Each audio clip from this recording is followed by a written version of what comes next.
বনি ইসরাইলের এক লোক 500 বছর আল্লাহর ইবাদত করেছে। কয় বছর? কোথায় জানেন? সাগরের মাঝখানে এক পাহাড়, ওই পাহাড়ের উপরে বসে 500 বছর টানা আল্লাহর ইবাদত। দিনে আর রাতে একবার করে নিচে নামতেন। সেখানে আল্লাহ তাআলা পাথরের ভেতর থেকে তার জন্য মিঠা পানির ব্যবস্থা করে দিয়েছেন, আর একটা ডালিম গাছের ব্যবস্থা করে দিয়েছেন। সকালে নামলে একটা টসটসে ডালিম, রাতে নামলে টসটসে ডালিম।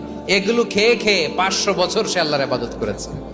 আর সে আল্লাহর কাছে বলেছে, আল্লাহ আমি যখন মারা যাব সেজদারত অবস্থায় যেন মারা যাই। ঠিকই আল্লাহ সেজদারত অবস্থায় সাইয়েদনা আজরাইলকে পাঠিয়ে দিলেন। সেজদারত অবস্থায় লোকটা মারা গেল। 500 বছর ইবাদতের পরে আল্লাহর দরবারে কিয়ামতের কঠিন ময়দানে যখন লোকটা হাজির হয়ে যাবে, আল্লাহ বলবেন, আদখিলু আবদি আল জান্নাতা বিরহমাতি, আমার বান্দাকে আমার দয়া, আমার ভালোবাসা দিয়ে জান্নাতে ঢুকায়া দাও। 500 বছর ইবাদত করছে তো আমার দয়ায় আমার বান্দারে জান্নাত দাও। এই বান্দা বলে, বালবি আমালি, আল্লাহ তোমার দয়া লাগবে কেন? আমি আমার আমল দিয়ে জান্নাতে যেতে চাই। কি দিয়ে? কথা বুঝে নাই বোধহয়। আল্লাহর এই বান্দা কি দিয়ে জান্নাতে ঢুকতে চায়? আমল দিয়ে। আল্লাহ বলছে, আমার দয়ায় আমার বান্দারা জান্নাতে নিয়ে যাও ফেরেশতারা। এ বলে, আল্লাহ তোমার দয়া লাগবে কেন? সেজদা তো কম দেই নাই, জিকির করতে করতে 500 বছর শেষ করে দিলাম, আবার তোমার দয়া লাগবে?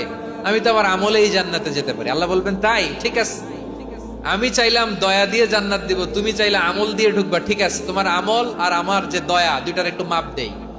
তোমার 500 বছরের ইবাদত এক পাল্লায় রাখো।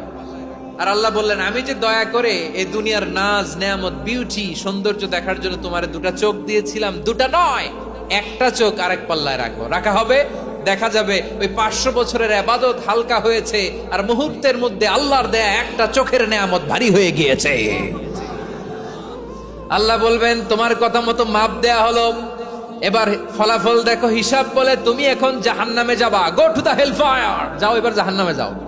মাপ চোখে যখন আসছো আমার সাথে হিসাব ক্যালকুলেশন, যাও তুমি এবার জাহান্নামে যাবা।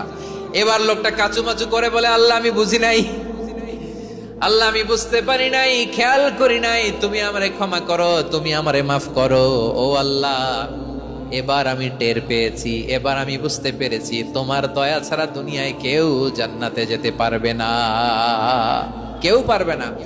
আল্লাহ বললেন, ওরে গোলাম, তুই তো কিছুই ছিলি না, অস্তিত্বহীনতা থেকে তোরে অস্তিত্বে আনলো কে? ওই ছোট্ট শুক্রাণু থেকে মায়ের পেটে 9 মাস ধরে খাবার দিয়েছে কে? আবার সুস্থতার সাথে দুনিয়ার বুকে তোরে ডেলিভারির ব্যবস্থা করে দিল কে? আবার তোর মায়ের বুকের ভেতরে 2টা খাবারের লাইনের ব্যবস্থা